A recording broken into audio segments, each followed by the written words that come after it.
Hey Barefoot parents, welcome back to the show. I'm your host, Cassie Hutton, and today we are diving into the final episode of Ashley Winning's home birth after 2 cesarean sections and her full story and the rest of the story.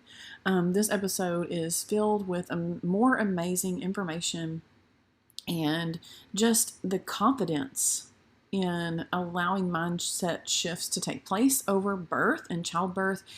And it's a perfect segue into what I'm going to talk about my new birthing course coming out, in fact.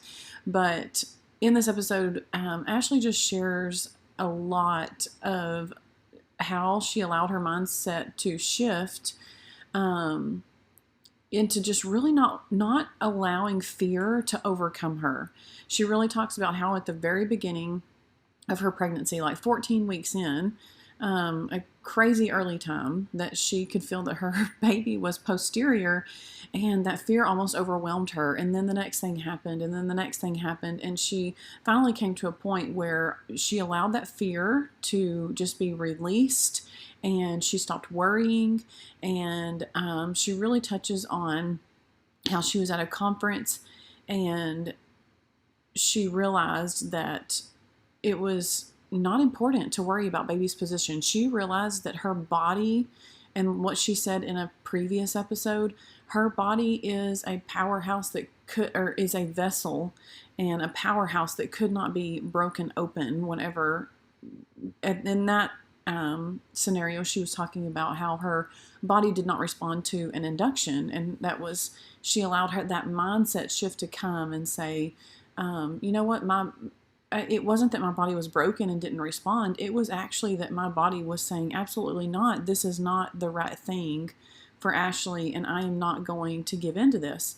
And so she's allowed that mindset shift to come. And as I've just listened back to all of these episodes, I'm really grateful that I gave myself some time in between our interview and actually editing these podcasts, because I've just gained so much more knowledge and understanding, and was able to really go back through and just listen and let her birth story wash over me as I'm preparing for my own free birth, because that's what she did. She had to take the radical responsibility of birth into her own hands, and she took responsibility for anything that was going to happen, and she weighed the odds, and I just can't wait to dive into this story. So before we get started, I'm going to talk about my birthing course, but today I'm going to talk about this course that I created before the bigger course comes out. This mini course, it is a healing birth trauma mini course. Take Back Your Birth is what I've called it, a guide to healing birth trauma.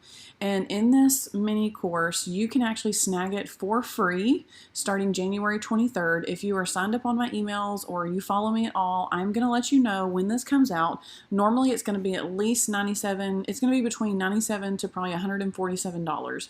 But right now, you can get it for free. I want you to share it with your friends, share it with anyone that you know needs to heal from birth trauma, especially the Christian mamas out there that are really struggling with moving past their birth trauma, or really fearful of having that natural vaginal birth after maybe a cesarean, or if they're fearful of going through the same things again and don't see the freedom that they have in choosing how to birth their babies.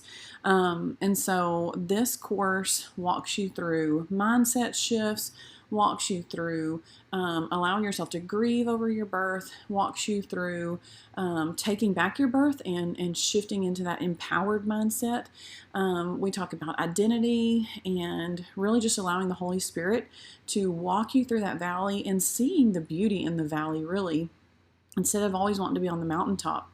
And so in this course, you will learn, or you will transform your birth trauma with faith-fueled healing for Christian moms.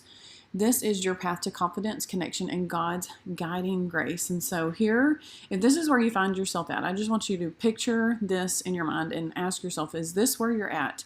As a Christian mom, the journey of childbirth that should be a celebration of life becomes overshadowed by lingering birth trauma. Do you constantly flash back to that? Or not even constantly, but sometimes. Is there just still a trigger there for you? The weight of anxiety and fear and emotional scars hinder the joy you should be experiencing. You're not alone. And that is why I've written this course. Many people, many mothers find themselves grappling with the aftermath and struggling to reconcile their faith with the trauma they've endured during childbirth. Even years later, I still encounter people years and years later after their birth, and they're still trying to understand, why did I let myself go there? Why am I asking themselves the why questions and saying to themselves, I just didn't know. I just tried to trust my providers. And so I just want you to know you're not alone. And if that's you, I want you to now envision a transformed reality where healing and divine restoration take center stage. Don't you love that? So in my Take Back Your Birth Guide to Healing Birth Trauma for Christian Moms, this course is a beacon of hope that you've been seeking. Imagine a newfound sense of peace, confidence, and connection with your faith as you emerge from the shadows of birth trauma. Through God's Word and empowering education, you'll not only heal, but also thrive in your role as a Christian mother.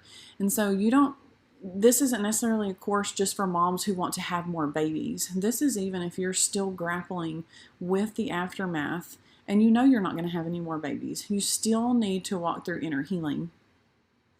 This course will help you. This is the steps, right? We always have to start somewhere. It's going to help you to get to where you want to be.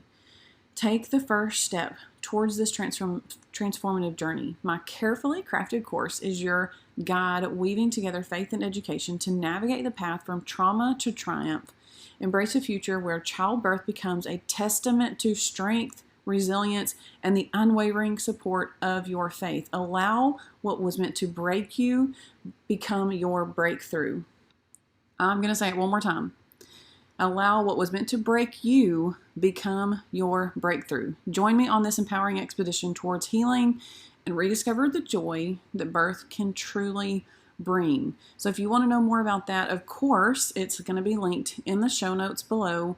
Just scroll down, find the Beta Founding Members Program link, and then in that you will find everything that the course is going to be about, a full description of all of the modules and what you get with those modules, the downloads, the resources.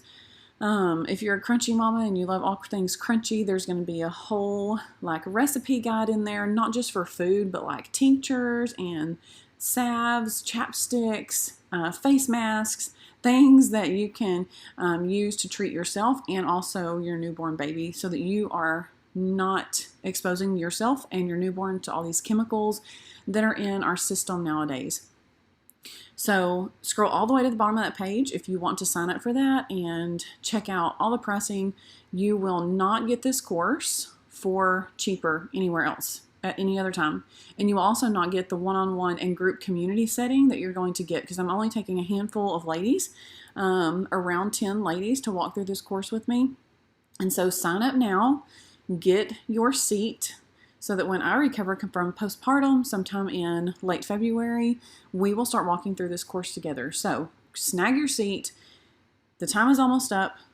$197. You will not get that offer anywhere else. That's at least half price. I haven't set the full price for the course just yet, but that is an amazing price to walk through this course with me and to get one-on-one mentorship. And then along with that, you will get the wisdom and guidance and just the questions and the experiences from other moms. I don't know that we'll ever do it in a group setting again because that's not my vision for it in the future. Although it could be, it could work, I don't know. But moving forward, snag this course price right now. And I will see you there, and I will also see you in the show. Welcome to the Barefoot Parenting Podcast. I'm your host, Cassie Hutton. I help Christian moms have a home birth they desire through education and the Word. If you're an old soul that is passionate about restoring godly wisdom and disconnecting from this interconnected world, then you're in the right place. Let's discuss godly restoration through the 5 H's of home: home birth, homeschool, homemaking, homemade, home remedies, and health.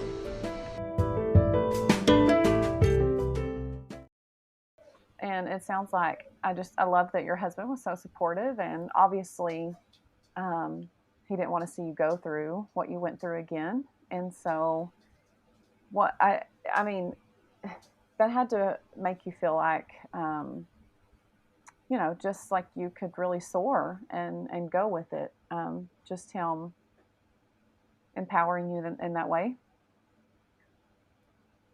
Yeah, it was nice because I know some women have to encourage or, really, it's really nice that my husband listened to me on some level, that he understood what I was saying and he was getting the logical information, because men like Yeah, logical information. So I think that that empowered him as well. But my husband is a very, you said that, I had the intuitive knowledge. I didn't actually have the intuitive knowledge.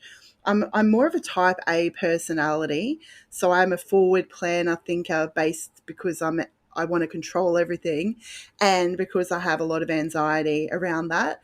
So my husband's actually intuitive. So I've only just realized this over the last couple of years, that I'm very intuitive when it comes to people. And that, I think that's more of a survival mechanism from my childhood trauma. I think that most of us would be intuitively born, but I realize that I'm more of an intellectual processor. And I think that comes from what our society deems as how we should be, and like you have to prove yourself. And over the years, when I've used my intuition, people have told me that I'm judgmental, or I'm ah, oh yeah, fabricating things, or I'm a horrible oh yeah, person for saying things. So I suppress my intuition, and I am looking for facts. yeah. But my husband, I would say to him, like, well, how do you know that this won't happen? He's like, just would like close his eyes and like, no, I get a good feeling it's gonna be fine. I was like, I thought he was a bit crazy. Yeah, Like, do you even like understand the like gravity of what we're talking about? And I'm laughing now because back then it was very frustrating for me, because I was like, I felt very alone in it, because I was like, you're not doing the research, you're not doing this. But now that I've learned more about myself and I've gone through this process and I've started doing a lot more work with myself, I realized that he's intuitive, and his journey has allowed him to be able to be like that and live his life like that. Whereas I've had to drive and control everything. So the biggest part for me was being able to surrender and yeah, take on that full responsibility of the outcomes. But if I went into it again now, it would be very powerful for me. And also trusting his intuition, but also now my own, yeah, because I'm harnessing and relearning how to listen to myself yeah, and not overthink my intuition. yeah. I Yeah. am right there with you, and in fact, I just shared this on my Instagram stories from Dr. Caroline. What is her last name? I'm sure you know who she is. She's a well-known psychologist, not from America, um, but that's basically like what the post was saying was like, don't overthink. You're Ah, almost like making your intuition like more than it needs to be. You're just really overthinking things. It's like, yeah, I really yeah. needed to hear that one today. So you're right in all of that, and I could agree too that it does come from childhood trauma and a lot of the people pleasing and learning who you need to be in what Mm, situation instead of always being nurtured into who you've always been and who you were created to be. Um, so yeah. there were, so take us through, I guess, some of the things that you did do to take responsibility for your own birth, and then how that felt for you, because you shared with us that it really didn't feel empowering. It still felt like a little bit of a trap for you because this was the only option. Um, but Mm, yeah, tell us some things that you did to take responsibility for that, because that's kind of where I'm at, and um, mm, almost overthinking it and thinking like, even though I've had all home mm, births, there are certain things that I just take for granted, like the midwives know what to do once the baby gets here, or the midwives know what to look for, and so I'm trying to take on that responsibility myself to say, okay, what are some of the things that how did you ever check to see if baby, what position baby was in? Did you learn to palpate your belly? What kind of research did you do to, like, once the baby got there, how to clamp the cord? Or, what research did you do about mm. placenta delivery? Did you do research and find things on how to revive the baby? All of those things. Okay, let's start at one, and maybe if there's a specific question that I miss out, just ask me on Yeah, that. I did say a lot So there. I did get into yeah, I did get into a lot of like what would happen with this, what would happen with that, and I did do a lot of research. As I said, I was part of multiple memberships, and I didn't find in depth sort of this is how you do it. So I was part of a lot of Facebook groups too where they would ask those questions. And I did get, I don't know if you know Heather Baker's book, Home Birth on Your Own Terms. Have you got that book? Yeah, Yeah, so I recommend that to anyone who's home birthing. It's literally like just a guide, and I've just gone through and post tagged all the sections that matter to yeah, me. that's what I did too. And it's just a little guide, a little snippet, like a paragraph of what to do with this. But essentially, when it comes to like cutting the cord, obviously, if you want to cut the cord, you can. You just allow, I mean, you just allow for as long as you want, and then you can put a cord on there, a plastic cord or a cord tie. I chose to have a cord tie, and then you just snip it whenever you're ready. Essentially, it's a very simple process. You can also do lotus birth where you don't snip it for days and you use a herbal tincture, and that has to go everywhere the baby goes until it eventually sorts of drops off. There's also one we can do with candles, and you can get a little beautiful candle box with some candles and make a bit of a ceremony. I have heard that that can be a bit smelly though, so just if you are going through that process, maybe go outside or something, or have something on hand. Just know that that potentially could be a smelling thing. What was the other questions that you asked about position of So, baby? yeah, did you learn to palpate your belly? So I was a pretty lazy. I actually went with a lazy path, and what happened was I started my podcast when I was pregnant. Mm-hmm. I selfishly started it to hear VBAC home birth stories and Yeah, free birth stories and connect with women. Pretty much what you're doing here. I yeah. was getting guests onto the podcast, and then I could ask them specific questions to what I wanted to know. So I had Dr. Rachel Reed come on my podcast and Oh Dr. wow. Sarah Buckley. I don't know if you know them. Mm-hmm. And Both Dr. Rachel uprising. Reed was one of the first No, she's uh, midwife no. thinking. Okay, yes. So Dr. Rachel Reed, I saw her at a doula conference before I fell pregnant years ago, and she was talking about physiological and instinctive birth, and she was one of the catalysts that I was like, she's basically saying if you want to have a physiological birth, don't go to hospital. She's a home birth midwife Yeah, who's a researcher now and does all the research and guidelines and things like that. And now she teaches doulas and midwives. She breaks down the evidence and that sort of thing. I thought she really knows what she's talking about. She's been working in this industry for over 30 years.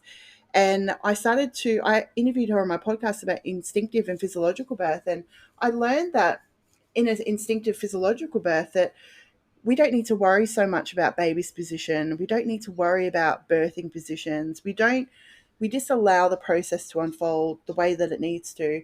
We yeah, just move our body to the way that it intuitively feels right. Just like if we're in pain now or something happens, we do that just as yeah, we're breathing and living now, just as I was able to conceive and create an entire human being.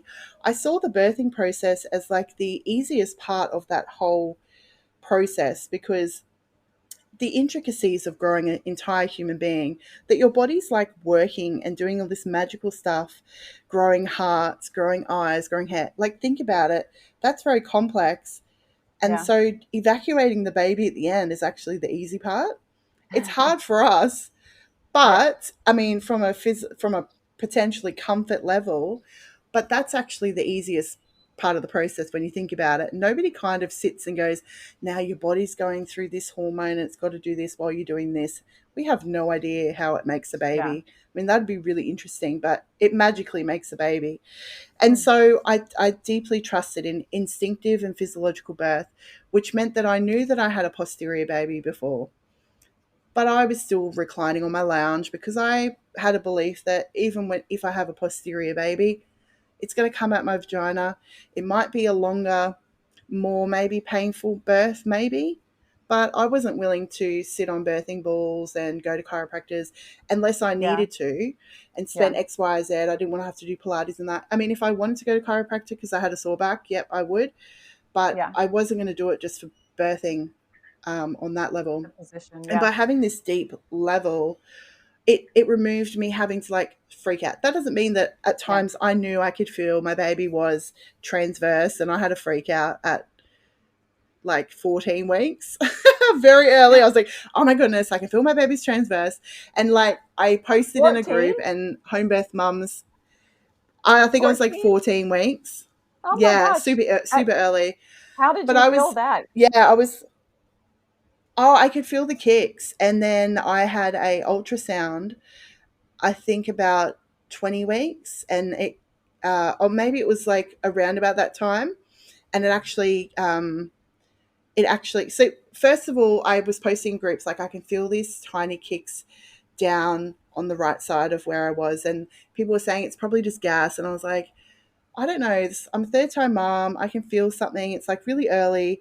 And then it was different uh, position. Plus, this was the first baby I'd had that didn't have a posterior placenta. So I had all these Mm. like intuitive Okay. things happening. And then I ended up having some bleeding in early pregnancy, and I did get an ultrasound a little bit earlier on. And I ended up having confirmation that the baby was in that position. But I had 2 ultrasounds that pregnancy, and I did have some bloods and things done. So I made sure that I was getting things checked that I felt were important. I Yeah. didn't personally have any problems with blood pressure throughout any of my other pregnancies, and I felt that intuitively I didn't need to have blood pressure checks throughout my pregnancy. If I felt like I had issues, I never had high blood pressure. I don't need to check that. I had low blood pressure in pregnancy, but there's nothing, they don't care about low blood pressure, so I didn't Yeah. need to get that side checked or anything. I just checked my iron and whatever other levels I needed to check. Yes, I did have a bit of a freak out about that. And the mothers in that group said to me, it's way too early. Don't panic, because I did go into catastrophic zone with quite a Mm. few fears over the period. And they said that I was transverse until I went into labor and my baby came out vaginally with no problems. A lot of Yeah. the comments that I received were very positive from like-minded home birth mums who Yeah. were like, we've had no problems. It's all good. Yeah. And so Well, that's tick great. that one off. Let's move on to the next fear. Yeah. Yeah. Big That's babies really was a good. big thing for me. I went through that one, tick that one off, move on to the next Yeah. thing. Postpartum hemorrhage was a worry for me. And I Yeah. didn't get to share my free birth story, but I ended up, my doula interrupted the end process of my birth. So when the baby's head emerged out and the shoulders came out, she said to my husband, move back and don't touch the baby. And the adrenaline spiked through my body, and I Ah. started going, why is she saying that? I know with breeches you're not supposed to touch baby. Why is she saying this? I could feel an urgency coming from her, and my contractions completely stopped. And then my baby wasn't coming out. There was no contractions, and I was kind of like, well, what do I do? I said, well, can you pull the baby out? She said, no, I'm not doing anything. I said to my husband, can you pull the baby out? He's like, I don't really want to hurt the baby. And I said, okay, I'll just push this baby out. And I purple pushed her out. And I was almost blacking out. I was pushing that hard, but I think it was only for a minute or so. And then as soon as baby came out, I was so happy and everything. And I had her on my chest. And I got to find out what she was. And then my doula came around and interrupted me again and said, I think there's a problem with her breathing. I think you should call an ambulance.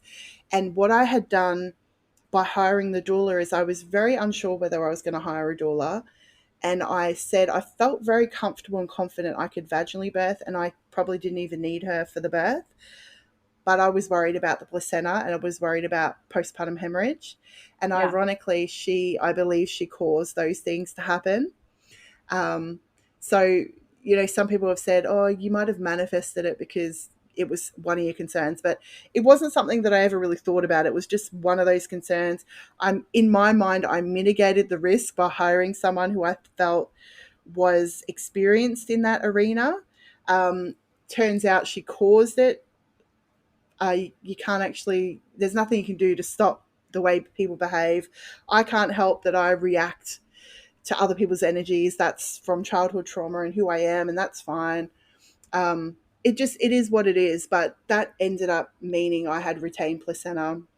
I ended up um, bleeding quite a lot, and I ended up transferring to hospital. So I had a different experience. I thought I was going to be having my home birth and snuggling up to baby in bed, and so I can't change that. And I don't know if she hadn't have done those things, what would have happened. We'll never know. But I do have that experience, and after that, I've had to work through, like, if I have another child, what about this whole postpartum hemorrhage thing, right?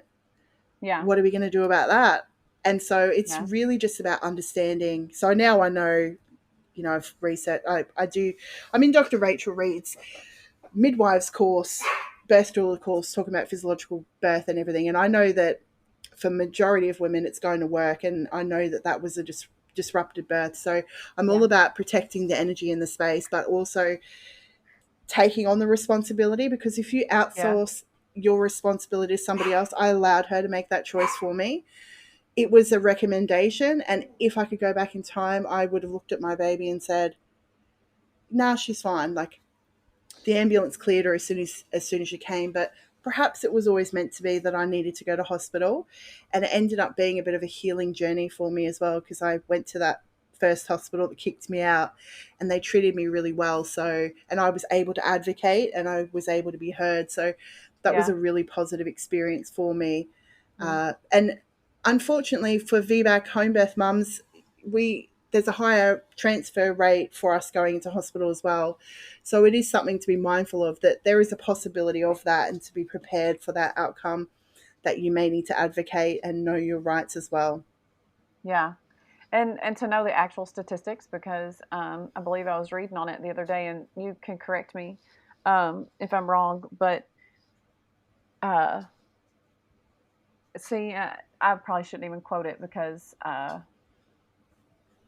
it may not even be about hospital transfers or placenta abruption, but just my point being, let me just say it this way, is that, the risk is higher, the risk goes up, but what is the actual risk? Because, it's like, can be very minimal still, but they'll just say, Oh all that yeah. we hear, the fear mongering is, well, the risk goes up. Well, but what percentage of the risk actually goes up? And some of those major Yeah. things, like placenta abruption, it's like 0.01% goes up, or 0.1%. Your chance is 0.1%. It's like, okay, that's a total misrepresentation of what what the higher risk actually is.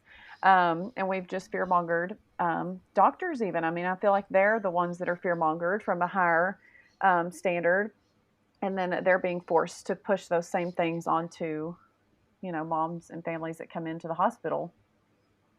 Yeah. And I've looked at that for the postpartum hemorrhage.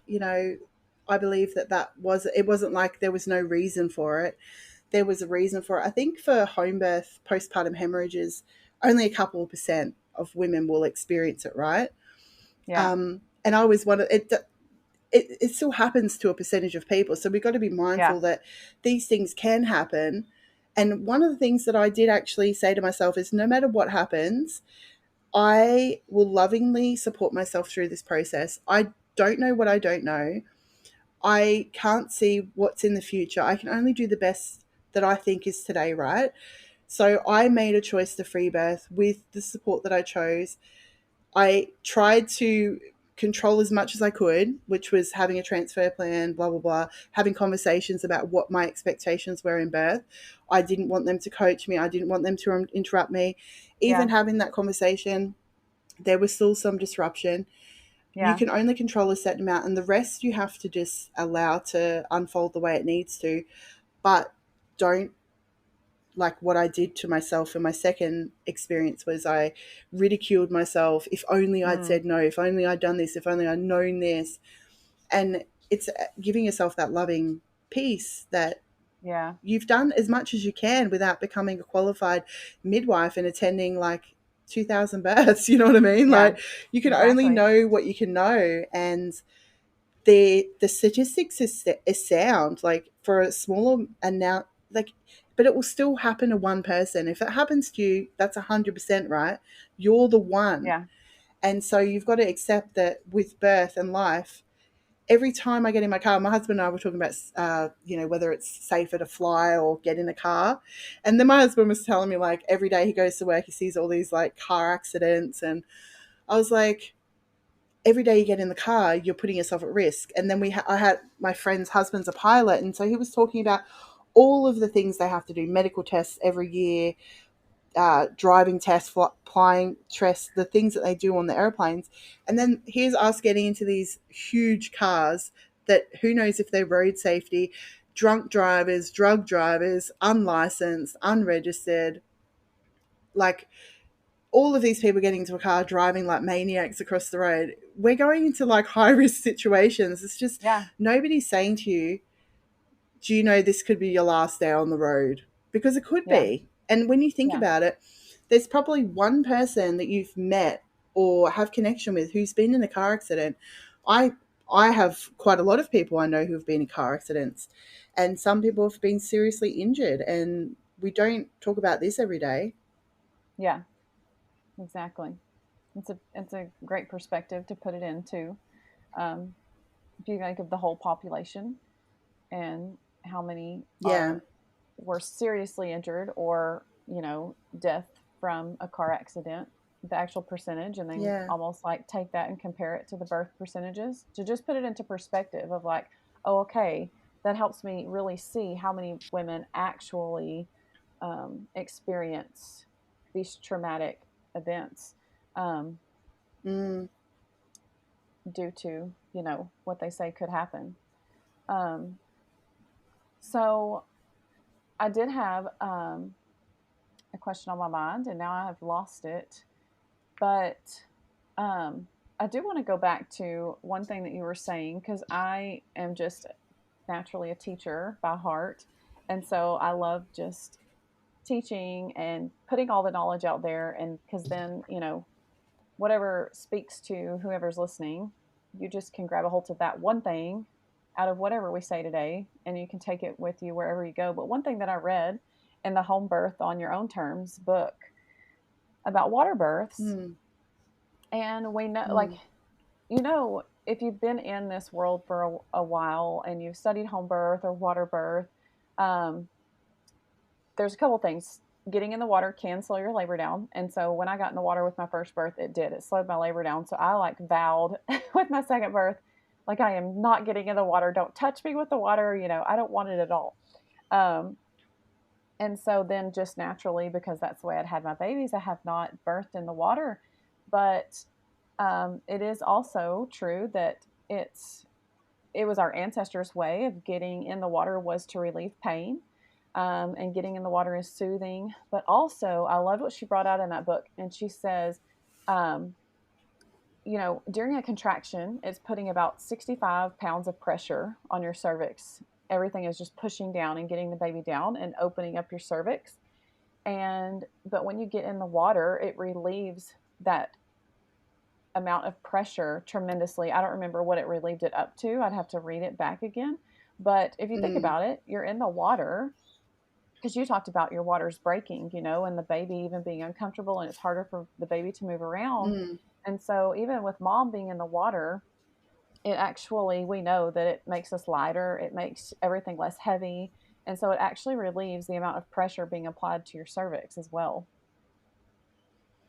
Oh, I'm a mermaid by nature, and I love the water. I was swimming as much as I could through my pregnancy. Oh, wow. I love being in the water. A bigger person, it's harder anyways being pregnant and having to carry around the extra weight, but being a bigger person, it was so amazing being in that warm, floaty birth pool. I didn't have to worry about I was weightless. And I know a lot of people talk about it potentially slowing down birth, but so what? Like, if you're comfortable and it's the most comfortable thing, you can always get out and get back in if you want to. But I just wanted to be in the space where I was most comfortable and felt the most safe. And I see sometimes, like, I hear stories of my midwife said it was okay that I could get in the water, or, Oh, I gosh. was Yeah. able to get in the water 30 minutes before I gave birth. I thought, all of that time they had you doing lunges and they had you doing all this stuff, Yeah. which is You not could just kind of intuitive, relax. physiological. I just jumped it, like, from my point of view and my experience. I know everyone has different births, but I just jumped in a pool and just chilled around until the baby was born. Maybe if Yeah. I was standing, I 100% believe if I was standing up, I would have tired myself out 100%, Yeah. but baby might have been born in 6 hours. Maybe. But so what? Do I get a medal for birthing my baby in 6 hours? I had an awesome time in that pool. It's Yeah. like I could have birthed her and done all these. I had a client recently who told me I was doing this. I said, "Did that feel good for you?" She said, "No, but I think it helped with position." I thought, I think it would have been awesome. I didn't say this, but how much awesome would it have been if you were just left to your own devices and you were just floating around the pool? But your midwife had to step in and say, "Put your leg up on this Mm, chair because we've got to get your baby in a better position." And that mm, was very painful for you, but maybe your baby came 2 hours earlier. But why are we rushing babies to come yeah. when our bodies can do the work? If you're in pain or if you're not comfortable, of course you can do these positions or things if you want to. But I just went with the lazy, intuitive, physiological approach. And now it's all I live and breathe. Like literally, I can't stop it because it's Yeah. like everyone wants to tell you like you have to do this, you have to do that, you have to do that. And I just don't believe you have to do any of that. I just think Yeah. you just as you get Well, gastro, I don't know if you've had gastro, your body just goes through the process. It goes in waves. You vomit or you diarrhea or whatever it is. And have you ever had gastro before? The when you're the saying stomach that, are flu? you when oh, okay. The flu, yeah. Yeah. Yeah, the stomach flu where you either get diarrhea or you're vomiting profusely. Mhm. I've had some really bad cases with my kids where I've almost been hallucinating from the pain. Mm, The cramps have been so intense that it's like I felt like, but it's like a 12-hour process of hell. And yeah. I consider that to be very similar to there's no saving you. There's nothing that can be done right. You've just got to ride the waves of whatever's happening, and your body just tells you like I've got to vomit now, so I've got to run to the toilet or Yeah. a bucket or whatever. And I just kind of see that as like it's a similar process that Yeah. for this period of time, whether it's 6 hours or 72 hours, you're just riding the storm. And unless there's a really bad warning sign or something really coming up that's showing that there's a severe problem, majority of women, it's just about riding the wave, you know what I mean, like just Mhm. allowing the process to unfold and trying not to Yeah. control it too much. Yeah. Mm. Well, and that's really good. And I remember now what my other point was going to be because you talked about when the doula said something, and maybe you had a conversation with her afterwards. Maybe you know why she said this, but when she said to your husband, "Back away, don't touch the baby," and that alarmed you, that immediately stopped all the oxytocin. And I read just an email the other day that came through, and same story. The mom got to the hospital, and then what happened? All of a sudden, her contractions stopped. Well, because she didn't feel safe. Oxytocin has to have a safe place in order to be released, because it had. And I teach this in my birthing course that I've written, is that oxytocin has. You have to think of your birthing space the same as a lovemaking space. If you can't make love in that space, then you can't birth a baby in that space, not peacefully and not the way that your body needs to. So you have to think lovemaking space, Mm-hmm. intimacy with your spouse, your partner, and um, so that your body can fully give itself over to what's happening. Um, because like you said, when adrenaline rises, then it actually cannot, they're counterintuitive. One cannot work while the other one's Mm. working. And so I love what you said about just getting in there and letting it happen. Because there's so many that just even being able to relax, just that also takes the fear, pain, and tension out of the process Mm. and allows the body to open up and the baby to move out so much better. Because that fear factor that's there is something that definitely stops labor as well. Yeah, absolutely. All the disruptions, all the mindset challenges, and all the fear. And yeah, I ended up connecting with a woman after my birth when I shared my story. She said, "Can I send you a DM?"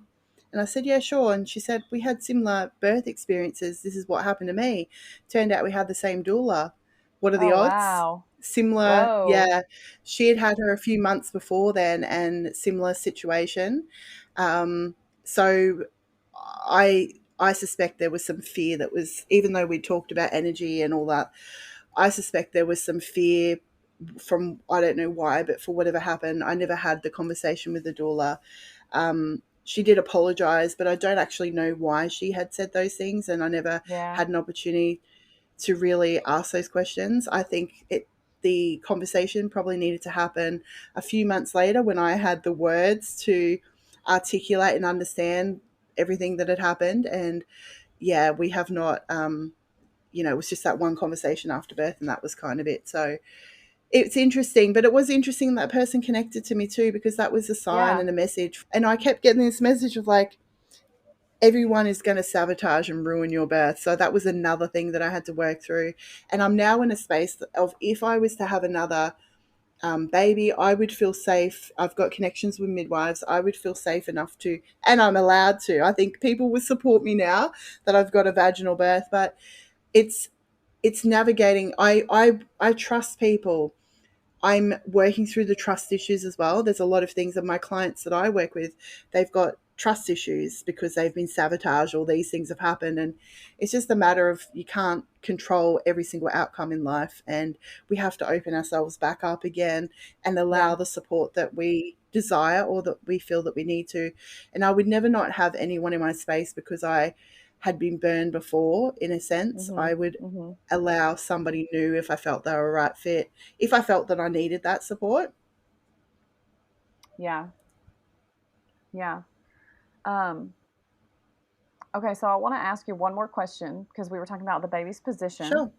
Um and so cuz breech babies are such a, absolutely you cannot deliver breech babies. That's really the stigma behind it, and it's almost kind of like, almost the same lie as a VBAC.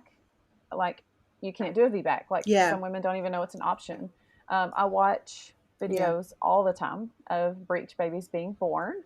And then I even hear some stories of women who were planning a free birth and they're like, oh, surprise breech baby. They didn't know that the baby was Yeah. breech until the Yeah. baby was coming out.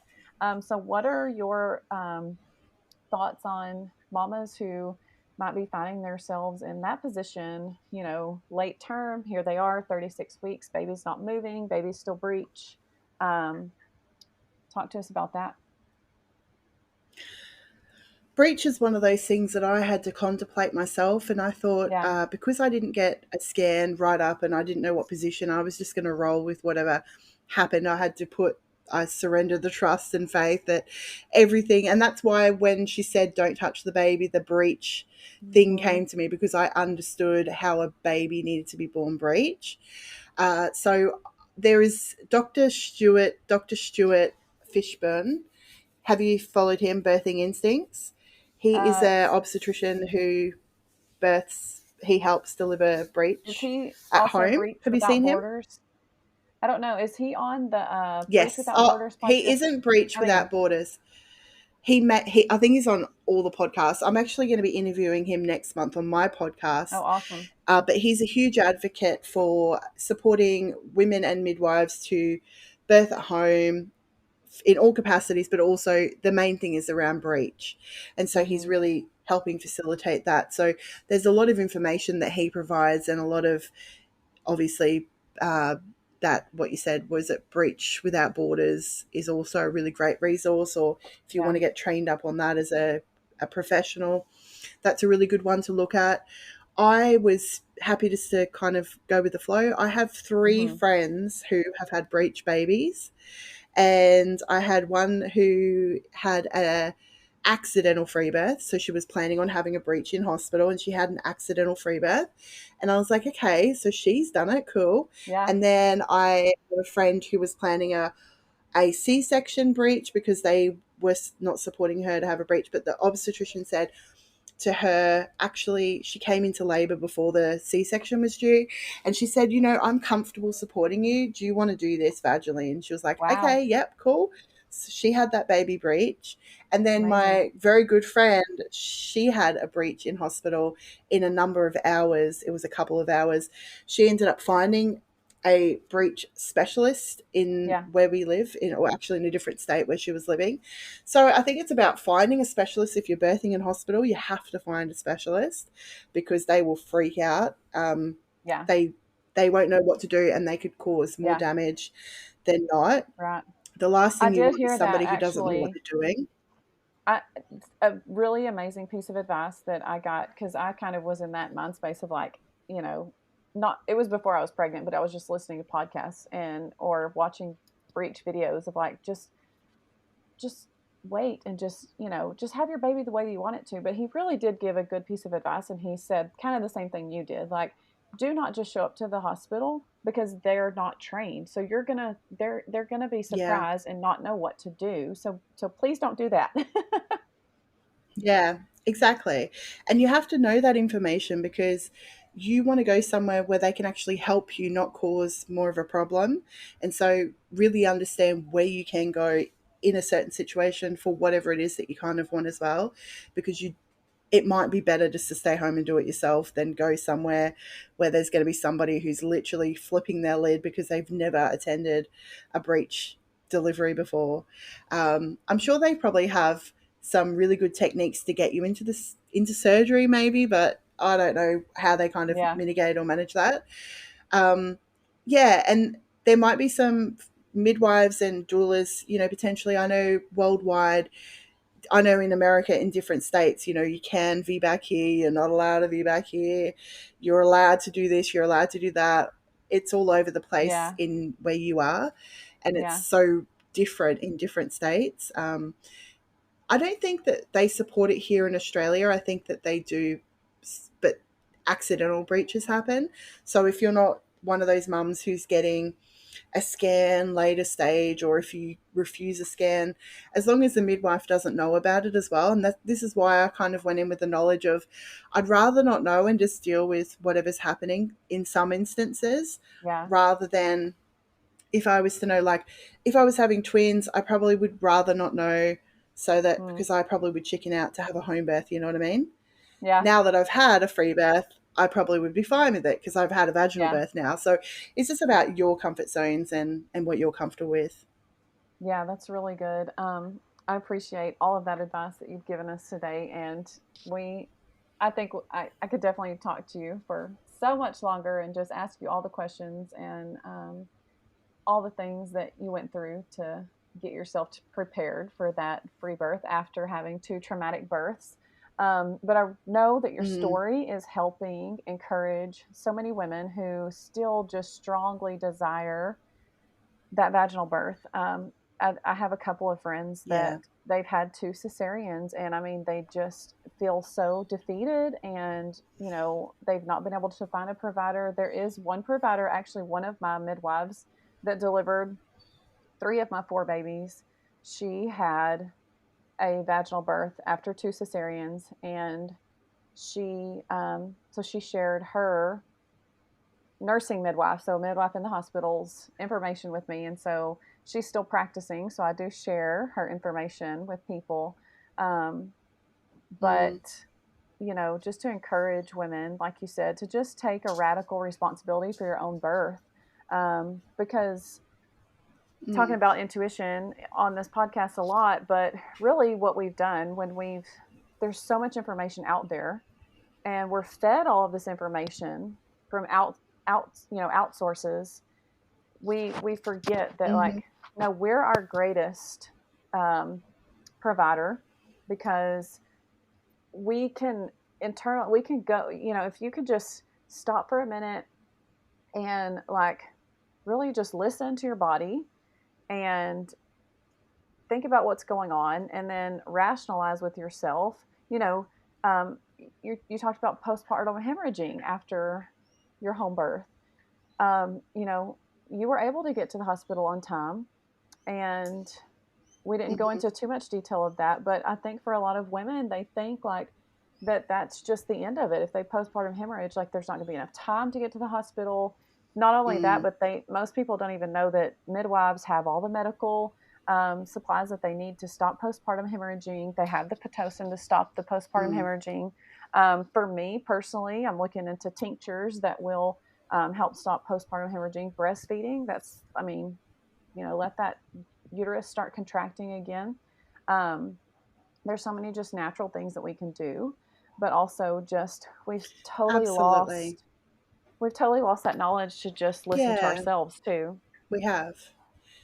We have, and I think like I lost a lot of blood very quickly. Like I lost 3 liters of blood in a matter of hours, and that was very, very quick. I don't think that's the normal, you know what I mean? And so I still was able to get to the hospital.